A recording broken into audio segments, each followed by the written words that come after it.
Bonjour à tous, j'espère que vous allez excellemment bien. Aujourd'hui on se retrouve pour parler cyclisme, pour faire le débrief de la première étape du Tour de Slovénie. On va revenir un petit peu sur tout ce qui s'est passé dans cette journée, coureur au top, bonnet d'âne et les différents classements pour conclure cette vidéo. Juste pour vous prévenir, donc là il y a eu la vidéo sur Juan Ayuso qui est sortie du côté des bilans du Giro. Il va y avoir encore un bilan global de ce Giro qui sortira, je pense, normalement demain, si tout va bien et si je suis pas trop fatigué. Et ensuite, vendredi, on aura le conseil de classe, les notes, qui sera la dernière vidéo du côté de ce Tour d'Italie. On reviendra équipe par équipe sur qui a performé, qui a été en difficulté. On fera un point également sur les points UCI dans cette dernière vidéo qui ont été récupérés par les différentes formations et par le price money, donc par les revenus récupérés par chaque équipe sur ce Tour d'Italie. Voilà. Petit récapitulatif un petit peu de ce qui va se passer dans la semaine et puis ensuite on arrivera très vite sur le Dauphiné. Tour de Suisse et ce mois de juin qui aura bien démarré et cette course vers le Tour de France qui nous emmènera du côté du mois de juillet et vers le Tour d'Italie féminin également du côté des filles. N'hésitez pas à vous abonner à la chaîne, à réagir dans les commentaires, à mettre un pouce bleu, à partager la vidéo sur les réseaux sociaux, notamment auprès de vos proches, si vous pensez que ça peut les intéresser. Dans les commentaires, n'hésitez pas à me dire qui vous a plu, qui vous a déçu. Quand vous vous abonnez à la chaîne, vous pouvez rajouter la petite cloche, comme ça vous êtes au courant des dernières vidéos qui viennent de sortir. Si vous avez les moyens et que vous voulez soutenir mon travail, vous pouvez faire un super thanks, ça se passe dans les commentaires. Et puis pour me soutenir, vous pouvez cliquer rapidement dès que vous voyez une miniature, dès que vous voyez une notification, car plus vous cliquez rapidement sur une vidéo, plus elle est mise en avant par YouTube. Je remercie également les gens qui font cet effort et qui font des super thanks. Étape du jour du côté de ce Tour de Slovénie, où il n'y a pas la Visma, qui a été prévue au départ, la Visma, mais qui a déclaré forfait il y a une dizaine de jours, car trop de blessés du côté de l'équipe néerlandaise. On a quand même un plateau qui est intéressant, avec notamment la Lidl Trek, qui est venue avec du beau monde, notamment Juan Pedro Lopez et Tao Gegenhardt. On a donc là Jayco Alula, du côté des grosses formations, la UAE, est également au départ, et puis la Bahreïn aussi dans les différentes équipes, et puis pas mal de formations de deuxième division, déjà les trois équipes italiennes, Polti, Solution Tech et la Bardiani. On rajoute la Uno X, on rajoute Cararura, la Euskaltel et Burgos également présents au départ, avec Unibet du côté des équipes françaises, l'équipe de Bas Tetiema. Et puis on rajoute les bonnes équipes slovènes, Adria Mobil, Factor Racing. On a également l'équipe Pierre Baguette qui accueillait l'an dernier Peter Sagan. Donc voilà, quelques belles formations au départ de ce Tour de Slovénie. Une première étape qui a été calme en termes de spectacle. On a eu une échappée qui s'est formée assez vite, une échappée de 4 concurrents. Il y avait parmi le coureur le plus connu, c'était Fabio Christen, le coureur de la Q36.5, le frère de Yann qui est chez UAE. Il y avait Mathieu Zumer avec également Jakab Marolt et Michael Steiner. Cette échappée de 4 qui n'aura jamais beaucoup d'avance, on tournera aux alentours des 2 minutes, 2 minutes 20, grand maximum en termes d'avance, car la Jayco Alula roule, mais comme la Jayco Alula roule et qu'elle est seule à rouler, eh bien elle ne veut pas que ces 4 hommes prennent trop d'avance, donc on essaye de les contrôler un maximum. Pas grand chose à dire sur le déroulé de l'étape. On a une chute à une soixantaine de kilomètres de l'arrivée qui va impliquer 5 coureurs, mais pas forcément des grands noms du peloton. Il y aura de nouveau une chute à l'amorce des 10 derniers kilomètres, avec notamment un coureur de la Euskaltel qui tombera.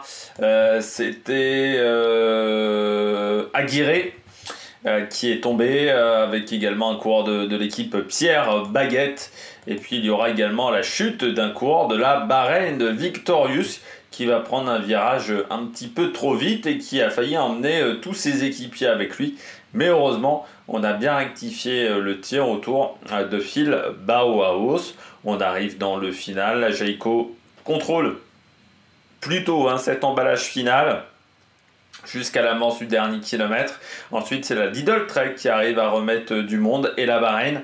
Sauf que ces deux équipes prennent le virage plutôt à l'extérieur et vont emmener un peu trop de vitesse. Alors, elles ne chutent pas, mais la relance va faire extrêmement mal, ce qui va permettre à Groenewegen de se relancer un peu mieux que ses adversaires et bien emmené par ses équipiers, il arrivera à remporter ce sprint très facilement, on va dire, mais avec quand même une belle marge sur ses adversaires du côté de Dylan Groenewegen pour cette victoire. Deuxième victoire de la saison pour le champion des Pays-Bas. Allez, on regarde tout de suite les coureurs au top.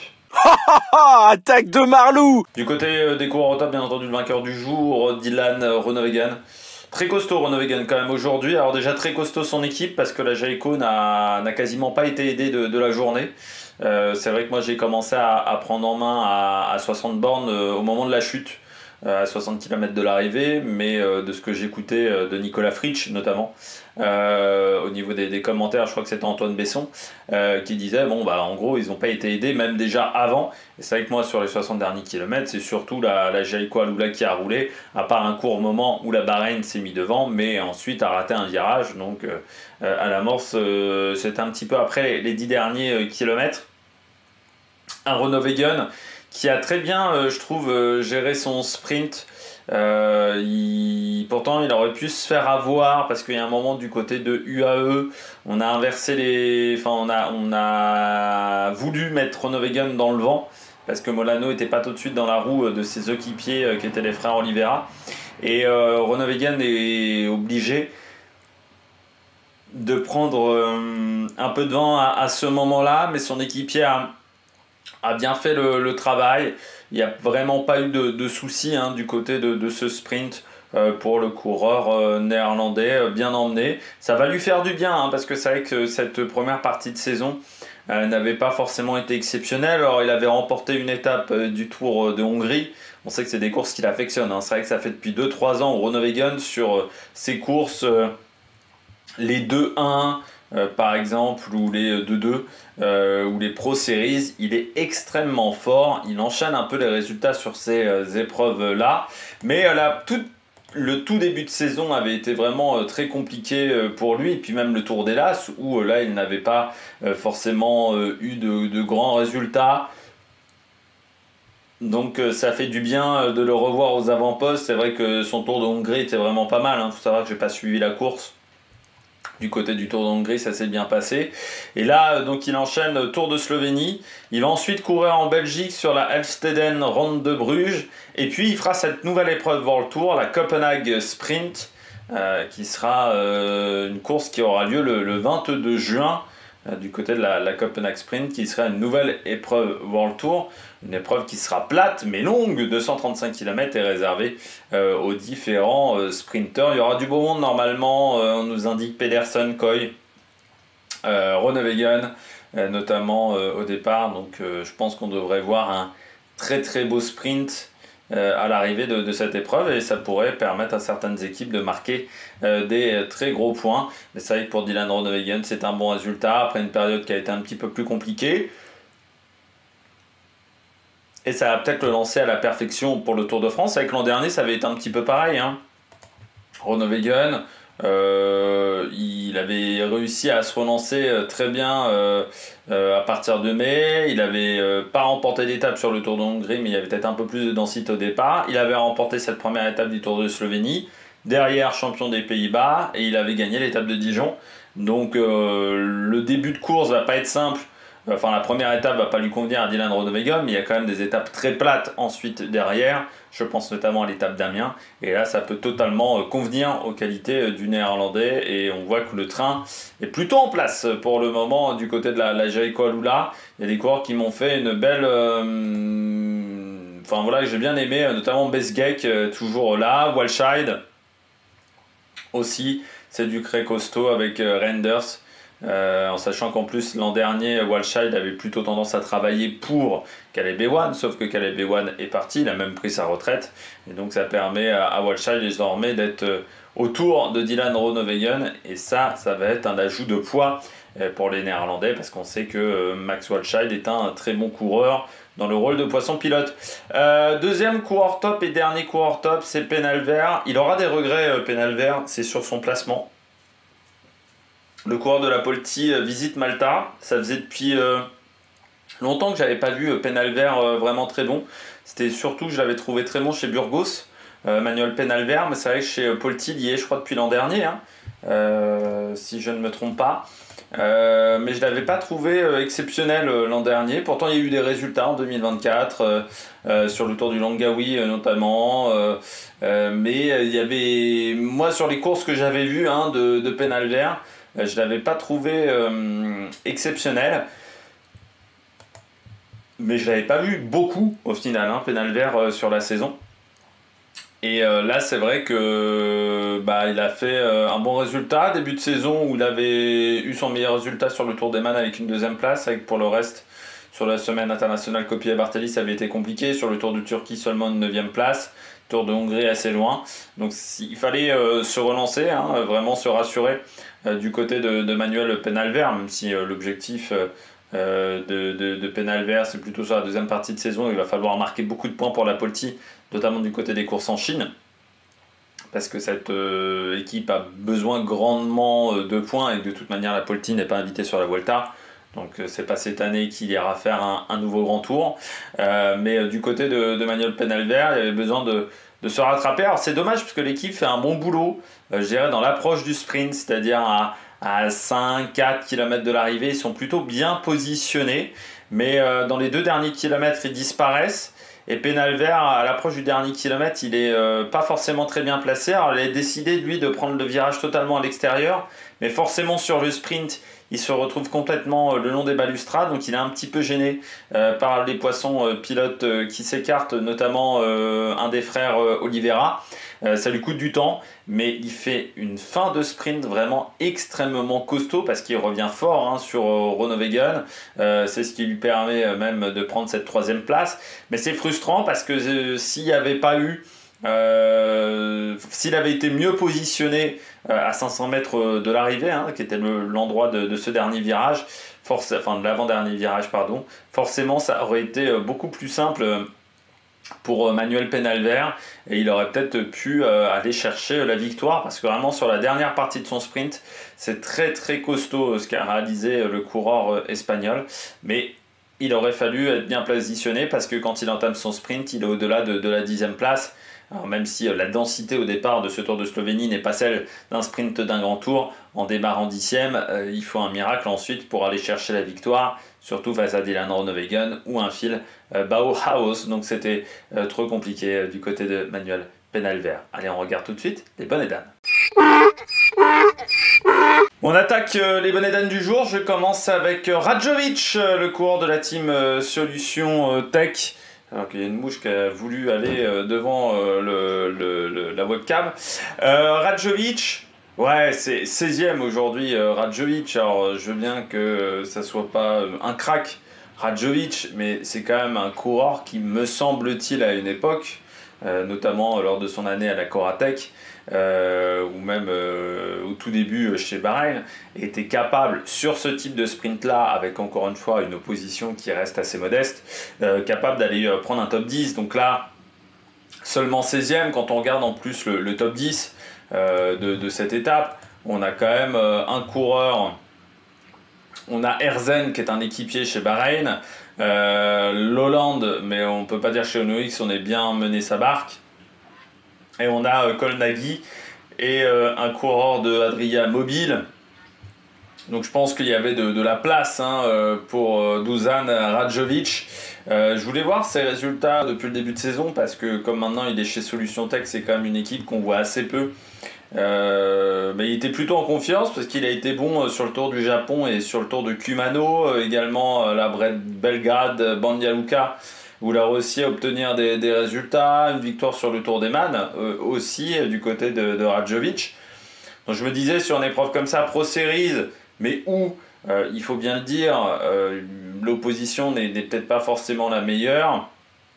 Je me disais qu'il serait quand même en capacité de faire un peu mieux. Alors après, c'est vrai qu'il a couru au Japon le 19 mai dernier, avec l'étape numéro 1 du Tour de Japon sur laquelle il a abandonné. Radjovic, après avoir remporté le prologue. Donc déjà, est-ce qu'il s'est fait mal, hein, il est peut-être tombé assez violemment sur cette course.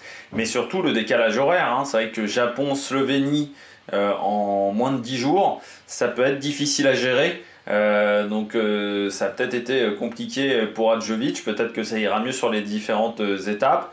Il était plutôt bien protégé à 5 bornes de l'arrivée, il y a même un de ses coéquipiers qui je pense va se prendre une biscotte parce qu'il a mis un coup de casque à un coureur de la UAE, à un endroit où en plus il n'y avait pas vraiment d'intérêt de le faire, enfin d'intérêt, de toute façon il n'y a jamais véritablement d'intérêt à mettre un coup de casque, mais en plus il l'a fait vraiment au mauvais endroit parce qu'il l'a fait devant la caméra de télé en première position du peloton. Donc autant te dire que là, pour pas être visible par les commissaires, que ce soit les commissaires sur la route ou les commissaires qui sont derrière la vidéo, il aurait fallu quand même un miracle. Pour l'instant, il n'y a toujours pas eu de carton jaune, mais sur certaines courses, ça met un petit peu plus de temps à arriver du côté de Pro Cycling Stats. Mais le coéquipier prendra une biscotte, hein, je vois pas de miracle. Et 500 francs suisses, normalement, quelle la peine qui va avec. Autant vous dire que quand vous êtes chez Solution Tech, les 500 francs suisses, je suis pas sûr que ce soit l'idée du siècle. Mais du côté de Radjovic, ouais, c'est une déception aujourd'hui parce que 16e sur un sprint comme ça, pour moi il y a de la place. Tu vois que même Penalver, en étant mal positionné à l'amorce du sprint, il arrive quand même à faire podium. Je me dis que Radjovic, avec ses qualités, normalement il aurait dû être un peu meilleur. Donc déception pour moi, pour le coureur de l'équipe Solution Tech, Vini Fantini. Deuxième coureur flop, Bomboy, qui fait 10e aujourd'hui, hein, David Bomboy, le coureur de la Unibet, qui est pas un mauvais sprinter, hein, David Bomboy. Il est normalement, il aime bien en plus ses sprints où ça joue un petit peu des coudes. C'est un coureur qui est pas le dernier pour sortir le coude et pour se faire sa place, on va dire Bomboy. Mais aujourd'hui, je l'ai vu, je l'ai pas mal suivi, hein, sur le sprint. C'était pas forcément fait exprès. Mais je voyais un Unibet et je trouvais qu'il n'était pas bien positionné. Donc au fur et à mesure des kilomètres, ça m'a intrigué. Contre-temps complet. À contre-temps quasiment partout. Sur le dernier kilomètre, c'est assez visible. C'est-à-dire qu'il se replace, mais juste avant le virage. Il prend le virage très à l'intérieur, donc la relance, forcément, il manque de vitesse parce que il a cassé sa vitesse au moment de la relance, donc la relance fait très mal. Et il a fait son sprint à 500 mètres de l'arrivée.